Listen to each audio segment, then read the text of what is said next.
mentioned retailer. I think that was an interesting one to point out. The retailer was fun because they were trying to enable a new customer experience.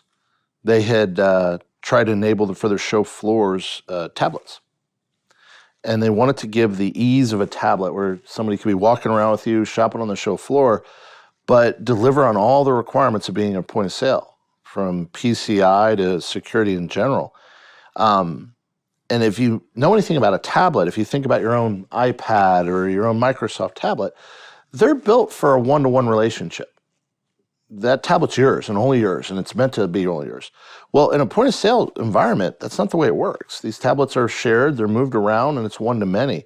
By getting full control of that browser layer, we're actually able to make a one-to-many device and enable it at scale. And that whole rollout occurred to a very large retailer over a couple weeks. And it was one of our first large rollouts, so we were very much engaged. But, knock on wood, not a single bug was found. And that speaks to the maturity of the Chromium open source project, as well as the core way we set up the ability to roll out rules, test them, confirm them, and push your way through it.